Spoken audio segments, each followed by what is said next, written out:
Hello viewers and welcome to the second Let's Play Civilization 5. Today I'm going to start a new game and this time we will focus on war and expansion, unlike the previous game in which, I had a few cities and the game was rather peaceful. So I'm going to go with Rome, as I said on the forums, on Civ Fanatics forums, and I'll actually listen to some of your suggestions, guys. I'm going to up the difficulty level to Emperor. I'm going to choose small map size, but I will drop down the sea level to low and I will add 2 more AI players. So now we have 8 civilizations competing with each other, which is exactly the same number as one would get on a standard map size. So this time the diplomacy will look much more like it looks like on a standard map size.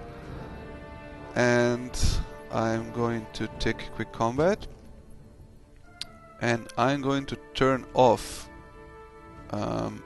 ancient ruins, since there are many AI civs and they all start on Emperor with I think a scout, so it's going to benefit more them than me. And that's it. Let's go. Rome's Caesar's unique ability is the Glory of Rome.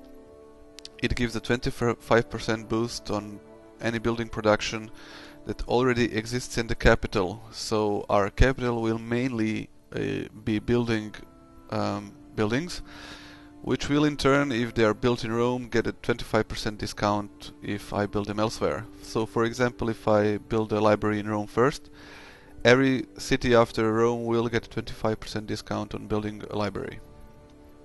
Rome's unique units are the Ballista and the Legion. They're both classical unit replacements. Ballista is replacing a catapult and has 3 more strength. And the Legion is replacing the Swordsman and has 2 more strengths, and can also build roads and forts.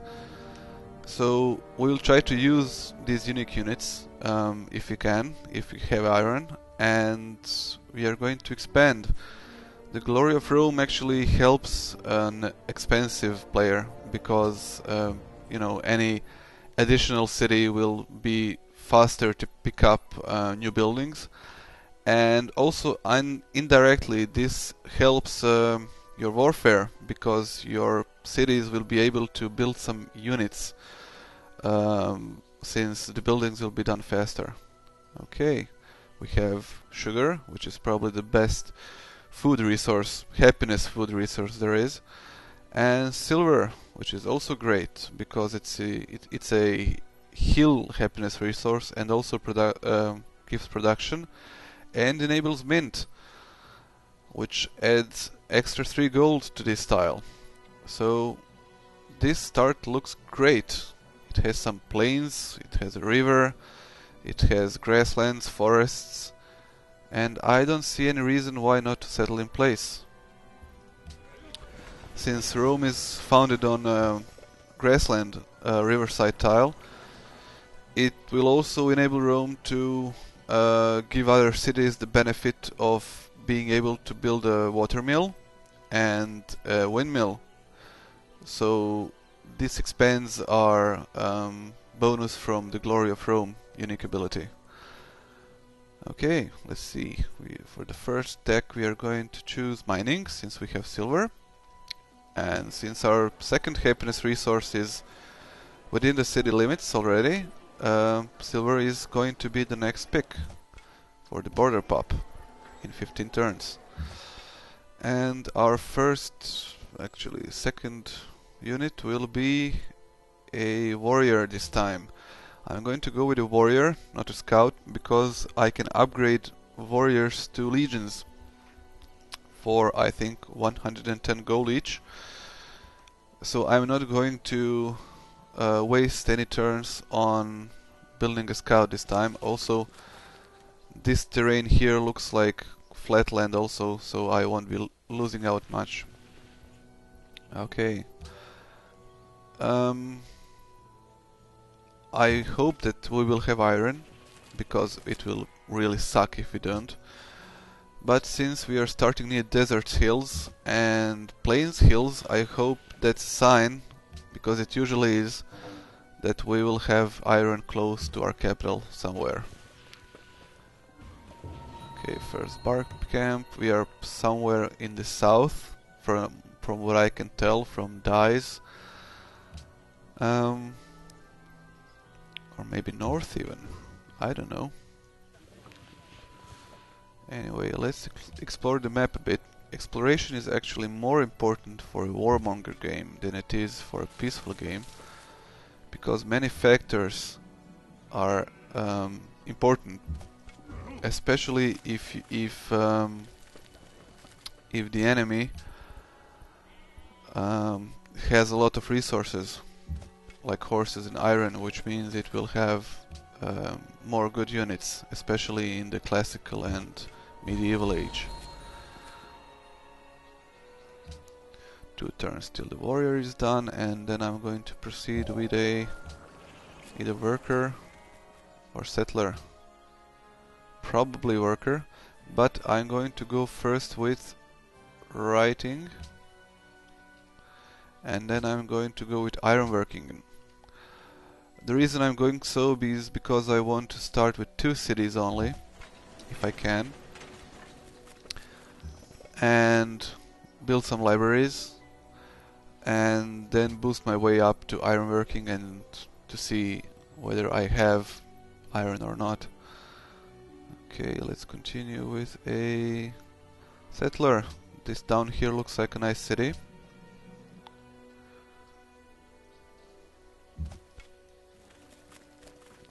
Oh yes. I'm probably going to place it here, on the hill, or here, because it's going to border a mountain, so I'm going to get the observatory as well. I'm also going to tightly pack my cities this time, so to benefit further from the glory of Rome. And Nebuchadnezzar, oh my! He's probably one of the worst civs to have for a neighbor in the classical age. He has the unique bowman. Oh, hello Darius. He has the unique unit bowman, and which are super strength archers with their strength of 9, and instead of 6. And he also has his nasty walls, which are like almost an equivalent of a castle in the classical age. So I don't think I'm going to go after Nebuchadnezzar in the classical age or even in the medieval, but we'll see eventually. He's peaceful, relatively. He's an attacker and he likes to build his armies. Darius of Persia, his unique unit is also a classical age one, actually maybe an ancient one, the Immortal. And these units are okay, they can hold on their own against swords, but the Roman legion is still stronger than them. We'll try to attack him when he's not in a golden age, because Persia gets a bonus in combat during, if he is in a golden age, 10% to be precise. Okay. First barbarians started to spawn already. That's expected on Emperor.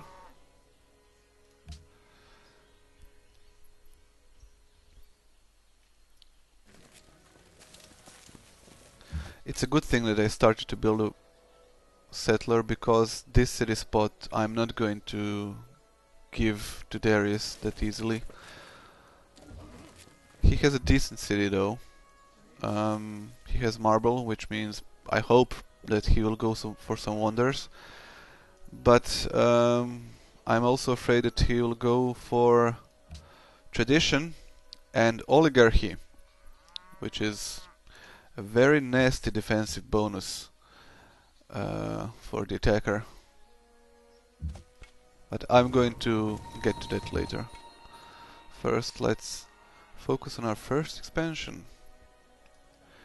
I see 1, 2, 3, maybe 4 city sites before I ran out of room, so let's see what we can do. Luckily, there are no city-states close to my borders. Luckily, because I hate them. They tend to eat into your good tiles, like city-states that start near river, and they just, you know, eat up all the good riverside tiles. So, okay, let's take care of these barbs. Next turn.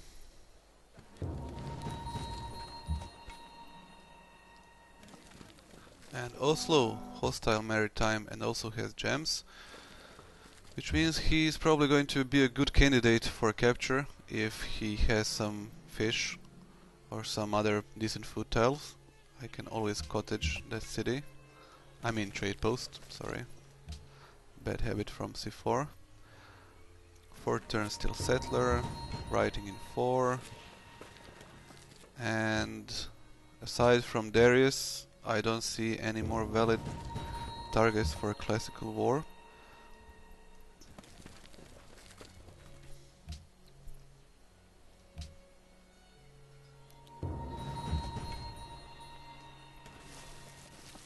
Venice, also hostile maritime. Oh, okay, I forgot to bombard this turn.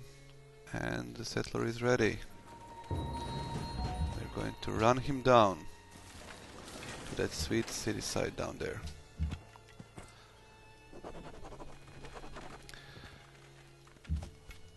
Okay, barb killed. Policy, we are going to go this time with honor.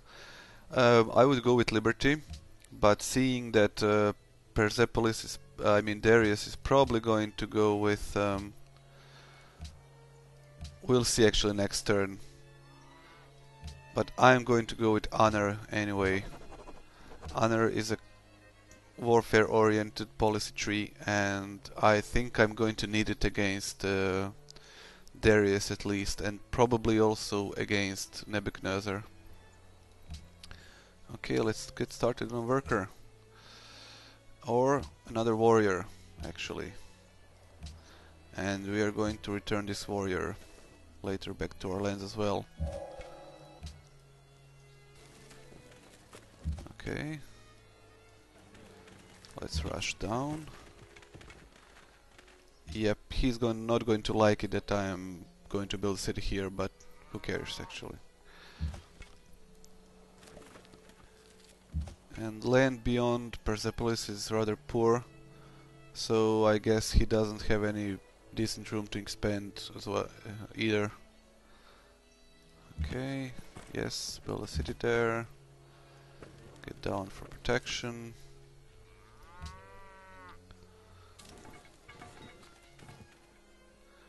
I'm going to scout out. Ouch! I may get this warrior killed now if both attack, but since this unit just spawned, it probably isn't going to move yet, so I'm going to try to escape. Okay. Nice, and we are going to go with a worker. I'm not going to build a monument yet. I'm going to build a monument first in Rome, and then I'm going to build a monument in Antium.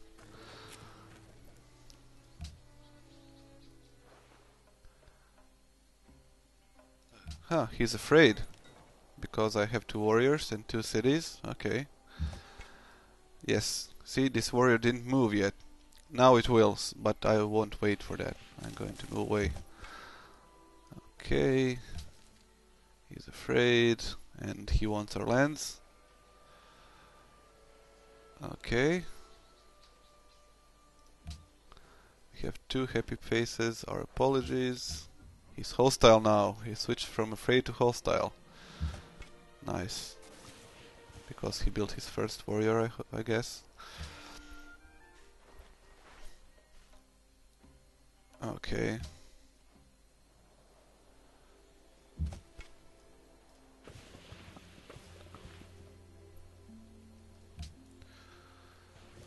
Dun, dun, dun, dun. 5 turns till bronze working. And then a long way to iron working. But I hope that will That will change once our population grows a bit. Maybe 4 in Rome, 2 in Antium. Huh. Should I return this unit or continue scouting? I'll return this unit. Maybe try to scout a bit up here. Another barb camp spawned. Okay, it's far away. If you pick the first, if you pick honor, you will get information about new barb camp spawning, and that's the only benefit, aside from the 25% bonus versus barbarians that you get with that first policy. We will also need masonry if we want to clear this sugar tile, which is unfortunate. 1 tech more.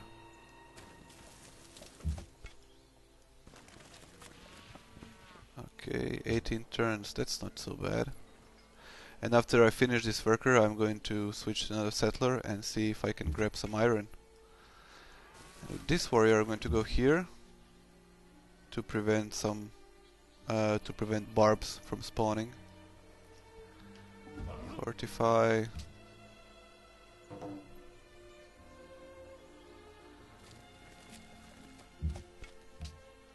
Okay, he founded another city which is in a horrible spot, but he might have iron down here in the desert.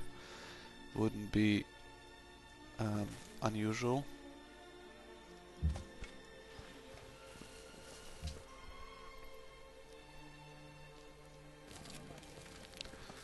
Okay, that was a mistake. Bam bam. Okay. If I place it here, this warrior, it will prevent barbs from spawning in this part of the world. And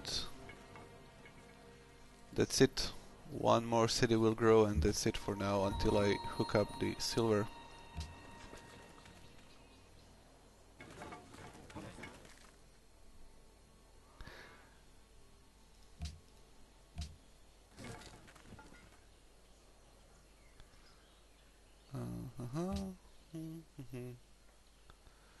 This is the slowest part of the game, when you have very long builds and very long techs. Very long times for teching.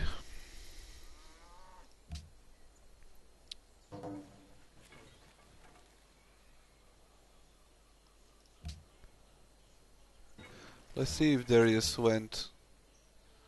Oh, he doesn't have any social policies yet. That's strange. Or I simply don't see them. Probably that's the case. Let's check here. Victory progress. Cultural. Unknown. Okay. Let's see Infoedict, maybe it knows.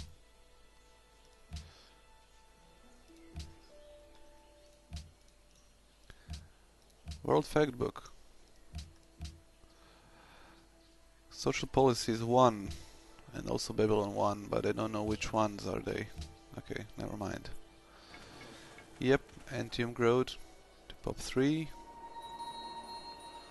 Most literate with most text. Okay, I'm the last one with 5. That's horrible. But that's because I'm going for ironworking, which is a pretty expensive tech. I'll catch up soon. Okay, this is done. I'll go with a library. I know people go monument first, but in this case, library might be a better investment. I need to catch up in tech, and I can always buy some tiles if I really need to. Okay, the moment of truth. And yes, we have 6 iron here. And some more iron here, and some more 6 iron here. So this is going to be, and some here. This is going to be a very strong start military-wise. Actually, this is insane, really. I've never had this much iron. And it seems that Darius has none. So, okay, next tech will be actually masonry, no, animal husbandry, followed by calendar. I want to hook up the sugar as soon as I can. And I'm going to buy this tile now for 50 gold, so I can get on it. It looks like I don't need a third city at all. And I can focus my production on military units instead. So I'm just going to do that. I have 3 warriors now, that's 3 legions. Actually, I'm going to build a scout first here to explore this area down there. Maybe I can find some more city-states or civs for money. And it looks like he beat me to it. Oh yeah, this is his capital, okay. That's unfortunate, because he also has horses, and this city is on the iron, which probably means I'm going to raise it. Or maybe not, never mind. But that's unfortunate, because now he has access to iron as well. Okay, let's sell some open borders. There we go. 22 turns for this iron. Yes, that's okay, I'm going to farm anyway. Masonry after that, and mathematics. Farm.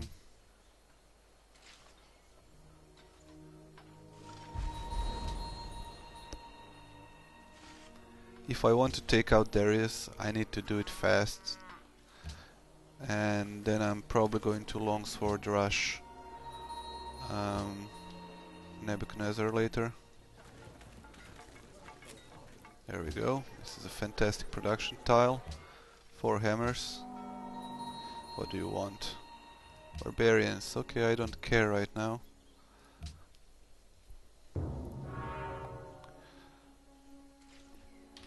Some farms going for growth. Stonehenge built. Okay.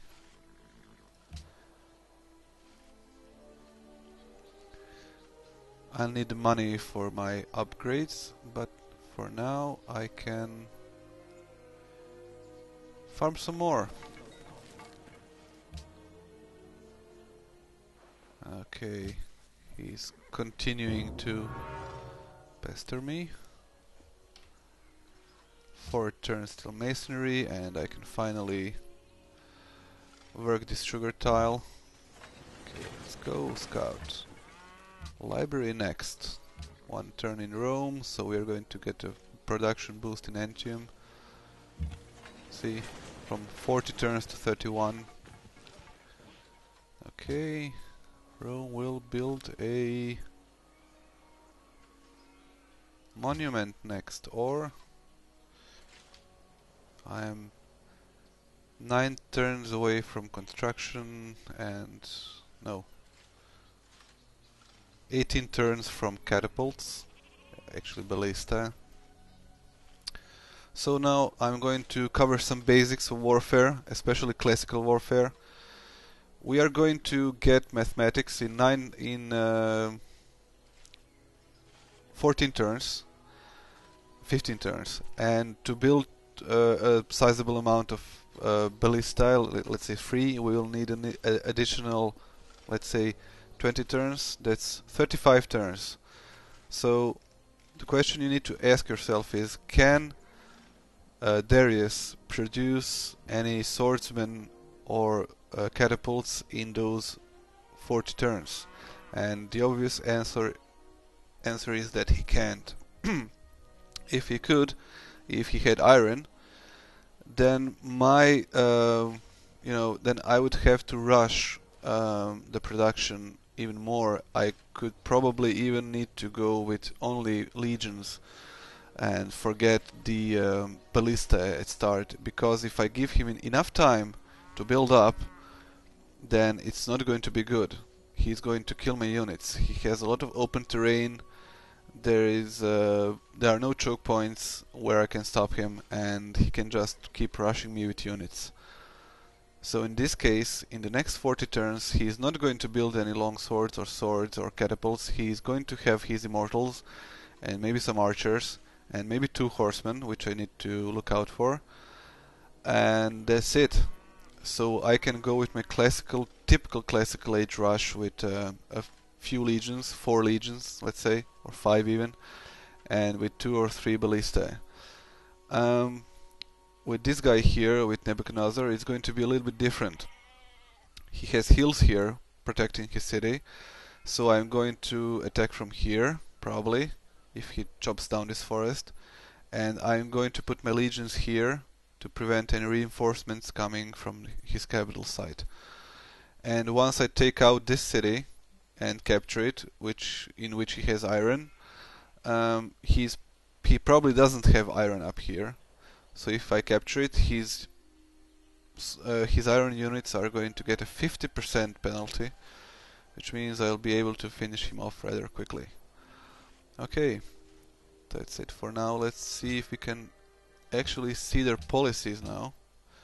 Yes, he has 2 in liberty and Nebuchadnezzar has 1 in honor, which means Darius isn't going for tradition at all, so he won't have a plus 33 defensive bonus in his lands, which is a very good news for us.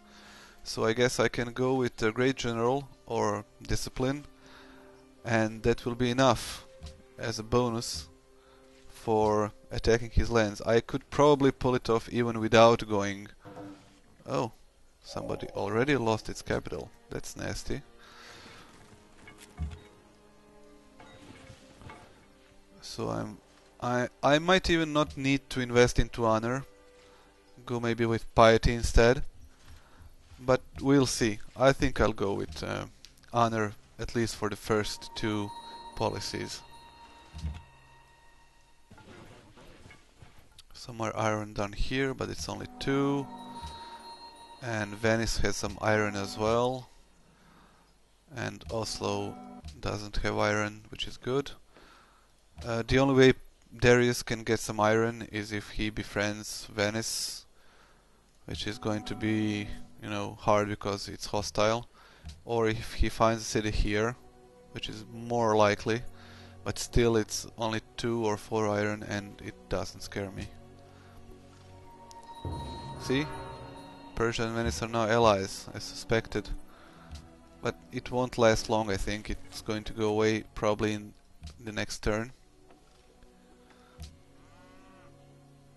Oh, he declared war. Oh, wow.